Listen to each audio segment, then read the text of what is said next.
Şubat 1959. Sovyetler Birliği, Ural Dağları. Kar altında bir arama ekibi terk edilmiş bir çadır buluyor. Çadır içeriden bıçakla kesilmiş. İçeride botlar, montlar, yiyecekler ve 9 kişinin bütün eşyaları duruyor. Ama 9 kişinin kendisi yok. Karda -25 derecede çıplak ayakla karanlığa koşan ayak izleri var. Sonraki aylarda 9 ceset dağın yamacına saçılmış halde tek tek bulunacak. Bazıları donarak ölmüş, bazılarınınsa kaburgaları bir trafik kazasındaki gibi içeri çökmüş ama vücutlarında tek bir dış yara yok. 60 yıldır bütün dünya aynı soruyu soruyor. O gece o dağda ne oldu? Karanlık Arşiv'e hoş geldiniz. Bu bölümün dosyası 20. yüzyılın en ünlü çözülememiş vakası. Diatlov Geçidi. Ocak 1959. Ural Politeknik Enstitüsü'nden 9 genç, kayak ve dağcılıkta deneyimli bir ekip, Kuzey Ural'da zorlu bir rota için yola çıkıyor. Başlarında 23 yaşında disiplinli bir mühendislik öğrencisi var. Igor Diatlov. Ekipte 7 erkek, 2 kadın var. Hepsi tecrübeli. Bu tür yürüyüşler onlar için rutin. Hedefleri Otorten Dağı'na ulaşmak. Rotanın zorluk derecesi o dönemin en yüksek kategorisi. Yerli Mansi halkının dilinde yakındaki bir tepenin adı özellikle dikkat çekici. Holatçal. Anlamı Ölü Dağ. Ekip son kamplarını tam da bu tepenin yamacına kuracak. 1 Şubat günü ekip kar fırtınasında rotadan hafifçe sapıyor ve geceyi geçirmek için çadırı Holatçahl'ın rüzgara açık yamacına kuruyor. Fotoğraf makinelerindeki son kareler o akşam çadırı kurarken çekilmiş. Gülüyorlar. Plan basit. Birkaç gün sonra dönüş yoluna geçilecek ve 12 Şubat'ta telgrafla haber verilecek. O telgraf hiç gelmiyor. Günler geçiyor, aileler endişeleniyor. 20 Şubat'ta arama ekipleri yola çıkıyor. Öğrenciler, avcılar, ordu. Ural'ın beyaz sonsuzluğunda 9 kişiyi arıyorlar. 26 Şubat'ta çadır bulunuyor. Yarı yarıya kara gömülü. Ve ilk tuhaflık burada. Çadır, kaçmak isteyen birileri tarafından içeriden kesilmiş. İnsan sığınağını neden içeriden parçalayarak terk eder? İkinci tuhaflık. Her şey yerli yerinde.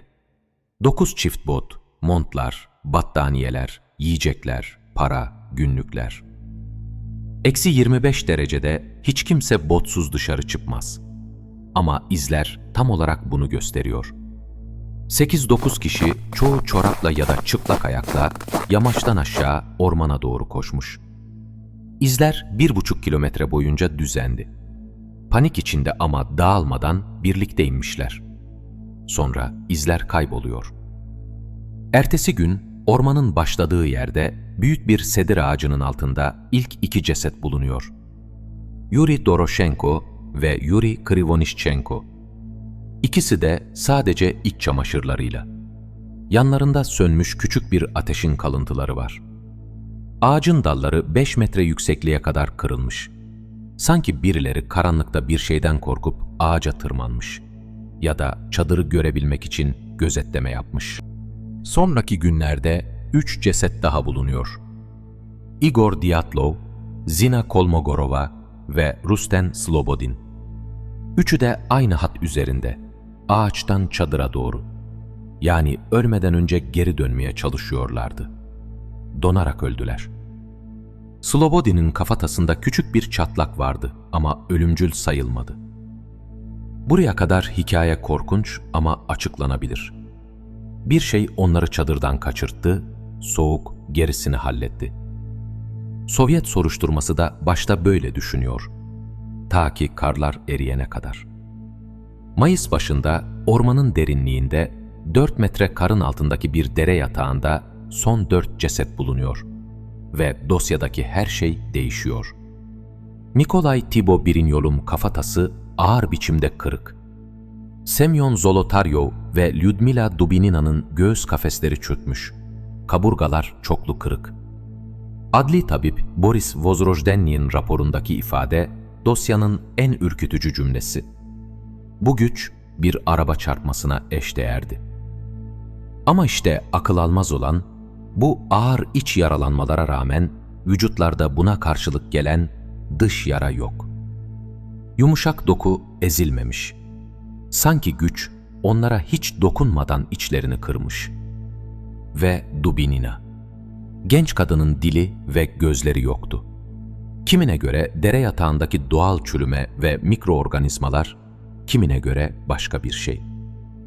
Son bir detay. Birkaç giysi parçasında normalin üzerinde radyasyon izi tespit edildi.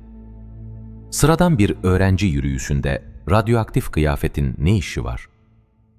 Mayıs 1959'da Sovyet savcılığı dosyayı kapattı. Resmi sonuç, bürokrasi tarihinin en gizemli cümlelerinden biri. Ölümlerin sebebi, karşı konulamaz doğal bir güçtü. Hangi güç? Yazmıyor. Dosya gizlendi, bölge yıllarca dağcılara kapatıldı. O günden beri teoriler yarışıyor. Birincisi çığ.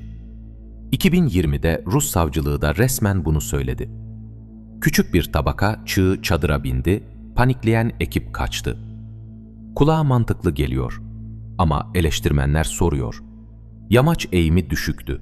Çadır kara gömülmemişti ve izler panik değil, düzen gösteriyordu. İkincisi, katabatik rüzgar ya da kar fırtınasının yarattığı alçak frekanslı ses. İnsanda sebepsiz panik atağı yol açabilen infrasonik titreşim. Kulağa uçuk geliyor ama laboratuvarda kanıtlanmış bir etki. Üçüncüsü, askeri deney. Bölgede o gece gökyüzünde ışıklı küreler görüldüğünü anlatan tanıklar var. Paraşütlü aydınlatma mühimmatı ya da roket denemeleri. Radyoaktif izlerinde bunun da açıklandığı iddia edilir. Sovyet ordusu hiçbir zaman doğrulamadı. Ve tabii daha karanlık iddialar. Bir infaz timi, bir KGB operasyonu, hatta kaçak bir mahkum grubu. Bunların hiçbirine dair somut kanıt yok. Ama dosyadaki boşluklar 60 yıldır her teoriye yaşam alanı açıyor. 2019'da Rusya dosyayı resmen yeniden açtı. Bir yıl sonra açıklanan sonuç yine aynıydı. Çığ ve kötü görüş. Kurbanların yakınları ve bağımsız araştırmacılar sonucu tanımadı. Çünkü rapor en zor soruya hala cevap vermiyordu. Araba çarpması şiddetindeki yaralanmalar. Dıştan tek iz olmadan, 4 metre karın altında. Bunu hangi çığ yapar? Bugün o yamaç, ekibin lideri anısına Dyatlov geçidi olarak anılıyor. 9 mezar, Yekaterinburg'da yan yana duruyor. Dosya teknik olarak kapalı. Ama hiçbir dosya, cevaplanmamış sorularla gerçekten kapanmaz. 9 deneyimli dağcı, gecenin ortasında sığınaklarını içeriden keserek -25 dereceye çıplak ayak koştu. Onları bu kadar korkutan neydi? Siz ne düşünüyorsunuz? Doğanın açıklanabilir ama nadir bir oyunu mu, yoksa hala adını koyamadığımız bir şey mi? Yorumlarda buluşalım. Bu, Karanlık Arşiv'in 2. dosyasıydı. Arşiv kapanmaz. Sadece bir sonraki dosya açılır.